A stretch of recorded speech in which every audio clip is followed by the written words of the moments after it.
Now, the federal government just capped what you can borrow for law school at $50,000 a year. The average law school now costs $82,000 a year all in. So do that math, and there's a gap of $32,000 a year the government just stopped lending you. Now, here's the part that sounds backwards. That cap might be the best thing that's happened to a smart applicant in years because it just made one number the whole ballgame, and it's a number that you can actually move. I want to show you why the sticker price on every law school website is basically fiction. Starting this past July 1st, the Grad Plus loan is dead. That was the federal loan that let you borrow all the way up to the full cost of attendance with no ceiling. The Department of Education confirmed it, and the One Big Beautiful Bill Act killed it for new borrowers. So the loan that quietly funded the whole law school price machine just disappeared. What's left is a hard cap, $50,000 a year for new law students. That is the entire grant from the federal government now. But there is also a ceiling on the ceiling. Across your entire law degree, the federal cap tops out at $200,000 a year, $200,000 for your life. If you push past the cost of attendance, there's no federal loan waiting to catch you the way there used to be. The bottomless option is gone. What fills the gap now is either a private lender or a scholarship, and only one of those doesn't charge you interest. So look at the hole that leaves: $82,000 a year in cost, $50,000 a year from the government. The gap is more than $32,000 every year for 3 years running. Call it $96,000 you've got to cover some other way. And there are only two ways to cover it. You've got private student loans, which means a credit check and usually a cosigner at rates that don't care about you, or scholarship money. Those are the two options. Now, the median law grad who borrows walks out owing $112,500 for law school loan. Add undergrad, and the median climbs to more than $137,000. That is from the American Bar Association's own Young Lawyers Division survey, and 85% of law students borrow something. So picture that as being a monthly payment. On a standard 10-year plan, $112,000 runs you well over $1,200 a month for a decade, and it gets worse. $82,000 a year is the all-in cost of attendance, covering fees, rent, food, the whole thing. Run it for 3 years. That number is about $246,000 to become a lawyer, $250,000. And that's just the money you spend. Nobody counts the money that you don't earn. 3 years in law school is 3 years you're not working a real salary. Even at a modest $50,000 a year, that's $150,000 in income you gave up to sit in class. Stack that on the borrowing, and the true price of the degree is way past that sticker. Law school costs you twice: what you pay and what you missed. Now, law school didn't always cost this. In 1985, the average private law school charged about $7,500 a year. Adjust that for inflation, and it's around $23,000 today. The actual average private tuition in 2025 was just under $60,000. That's more than double what inflation alone would explain. Now, the flip side. Law schools do give you real money. The average school's median scholarship is $23,900 a year. Over 3 years, that's more than $70,000 off the top.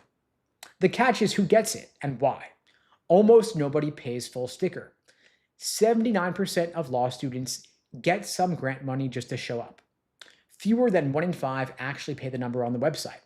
So when a school advertises its price, treat it like a window sticker on a car that nobody actually pays.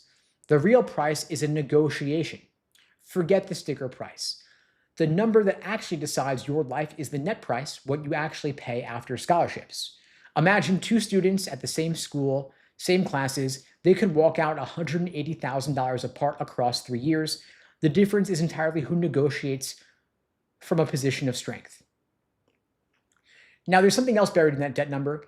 Federal law school loans are unsubsidized, which means they charge interest from the day the money hits while you're still in class. And so the balance grows before you ever make a payment.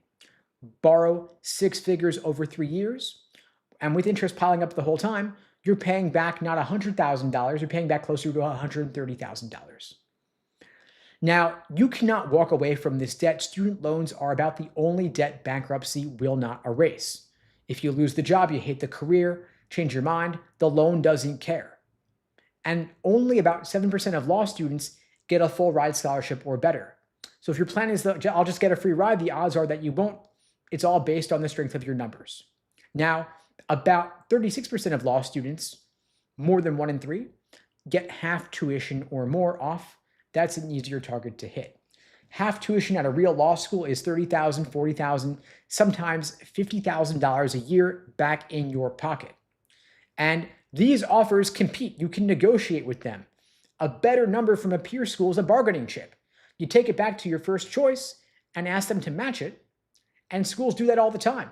But you've got to ask, and that is only working if your file is strong enough to pull 2 real offers to begin with. If you don't have the offers, you don't have the leverage. Now, those private loans filling the gap, they're not federal. There's no income-driven or safety net.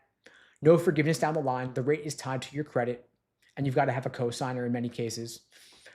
So what do you do with all this? You negotiate from a place of strength based on your numbers, your LSAT score and your GPA. The thing is, your GPA is typically pretty fixed at this point in time. You can't redo undergrad, but your LSAT score, you've got room to move the needle on that significantly. More on that in a bit. Now, law school, lawyer employment is actually pretty good these days. The NALP found the class of 2024 hit a median starting salary of $95,000 with a record 93.4% employed. So the legal field still pays. But lawyer salaries are not a nice bell curve. There are 2 humps in that data.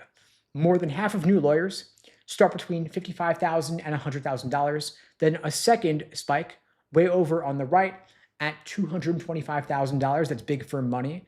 Almost nobody earns the average in between. You're either in the 200K club or the 70K club with a big gap between them.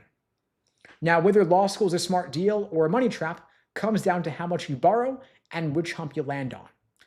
If you borrow 200K and you land in the 70K crowd, that's the trap. If you borrow only 60K and you land anywhere, you're going to be okay. The debt is the variable that you control the most. But everything I just walked through, the cap on the loans, the debt grad plus loan, the sticker price tuition, the 2-hump salary curve, all of it points in the same direction. The people who win law school aren't the ones who got in, they're the ones who got in cheap. And your LSAT score is what decides how cheap. Schools buy high scores because those scores prop up their rankings, and they pay real cash for them. A score a few points above a school's median doesn't just get you in, it gets you scholarship money, sometimes half tuition, sometimes a full ride. So a few points is not just getting in, it's real money. It's getting you above the median to get 6 figures or more off your tuition across 3 years. You could be in the same seat, get the same diploma, take the same classes. One applicant pays sticker, the other gets paid to attend. The only difference on the page was the LSAT score. And if you want my help getting your LSAT score up, getting into better law schools, getting more scholarship money, I'm happy to help you out. I'm offering free LSAT tutoring for everybody watching this now or later. You can book that free tutoring lesson with me personally at unpluggedprep.com/start. The link is below the video on YouTube, pinned in the chat on YouTube, in my bio on TikTok and IG.